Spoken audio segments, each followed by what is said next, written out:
मस्त तरिकाले तपाईँको बेसार फल्छ। यस्तै गरी तपाईँहरू मेरो आगामी भिडियोहरू पनि हेर्दै गर्नुहोस् होला। लाइक सब्सक्राइब गर्न चाहिँ नबिर्सिनु। धन्यवाद। यस आज हाम्रो चाहिँ बेसार रोप्ने प्रोग्राम चलिरहेको छ बबाल। ल हेर्नुहोस् बेसार कसरी रोप्छ।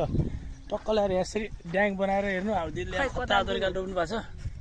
सर र बेसार राखेर है यहाँ बेसार छ। यी हाम्रो यहाँ खेतालाहरू यहाँ हुनुहुन्छ। यहाँ ट्याक लगाएर बेसार म चाहिँ यहाँ पुर्दैछु। बेसार चाहिँ एकदम राम्रो तरिकाले रोप्नुपर्छ क्या। फेरि राम्रो तरिकाले रोप्नु भने त्यसको फल राम्रोसँग लाग्दैन। त्यही भएर यसरी गर्नुपर्छ। हेर्नुहोस् तपाईँलाई देखाउँछु मैले। बेसारलाई ट्याक्क यसरी राख्ने यहाँ यसरी राखेपछि अनि यहाँनिर हेर्नुहोस् यसरी पुर्नुपर्छ।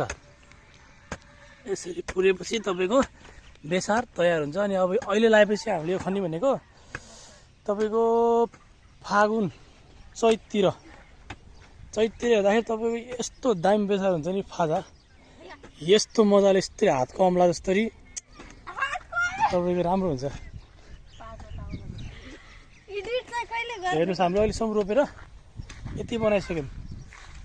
कति ड्याङ भयो भन्दाखेरि हाम्रो चाहिँ यो 1 2 3 4 5 6 7 8 9 10 11 ड्याङ रोपिसक्यौँ।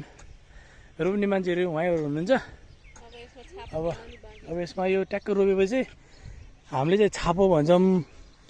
अब के हुन्छ परालको भुस हाल्नुहुन्छ कि तोरीको जट्टा हाल्नुहुन्छ कि जे हाले पनि यसलाई ट्याक्क लगाएर छोपेपछि चाहिँ तपाईँको राम्रो हुन्छ। केही गर्नु पर्दैन यसलाई। न मल हाल्नुपर्छ न औषधी हाल्नुपर्छ। एकदम अर्ग्यानिक सर्लक्क जमिन पनि फुल्छ। एकदम राम्रो हुन्छ हाम्रो यहाँ।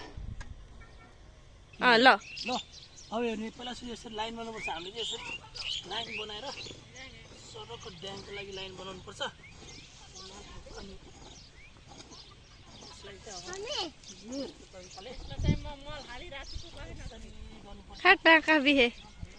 अनि हेर्नुहोस् त्यसपछि यो गरेपछि अलिअलि गोबर मल त हामीले पहिल्यै राखिसकेको छौँ। तर पनि फेरि होस् राम्रोसँग अलि मजाले फाजा हालोस् भनेर चाहिँ अलिकति यो गोबर मल अनि डिएपी अलिअलि छरिदिने। डिएपी छरेपछि तपाईँलाई यो पुग्यो। त्यसपछि यसलाई भिटामिन सिटामिन सब यहीँ छ। यसलाई पोलियो सोलियो सब यसमा छ। बुझ्नुभयो नि। यति भएपछि तपाईँको ट्याक्क लगाएर हाम्रो बेसारको लागि काम चाहिँ सकिन्छ। बेसार कसरी रोप्नुपर्छ भन्दाखेरि चाहिँ हाल्यो है। अब यता आउनुहोस् त हजुर एकचोटि। अब यहाँनिर यस्तो हुन्छ यो बेसारको चाहिँ कस्तो रोप्ने भन्दाखेरि यो हुन्छ नि तपाईँको बेसार हेर्नु। यो जस्तै यो बेसारमा यो टाउकोहरू निक्लेको हुन्छ नि सानो सानो यो जति टाउको निक्लिन्छ नि तपाईँको त्यति यस्तरी फिचर। यतिजना हिरोहरू पनि बसिरहेको यिनीहरू पनि खेताला हो होइन सानो खेताला। तिमीहरूले चाहिँ के गर्नु लाग्यो यहाँ सर? हेलो सर के गर्नु लाग्यो? बेसार रोप्नु लाग्यो हो?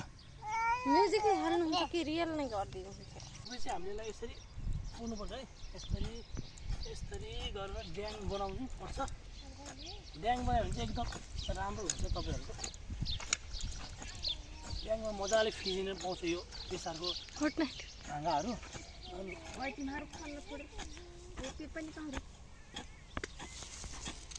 पुरै सही रे मोर क्यामेराम्यान बना।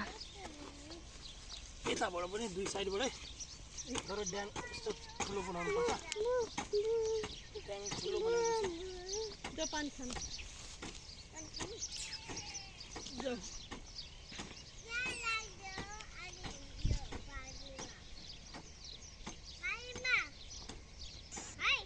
यसरी भएपछि ड्याङ तयार भयो। अब यसमा मस्त तरिकाले तपाईँको बेसार फल्छ। यस्तै गरी तपाईँहरू मेरो आगामी भिडियोहरू पनि हेर्दै गर्नुहोस् होला। लाइक सब्सक्राइब गर्न चाहिँ नबिर्सिनु। धन्यवाद।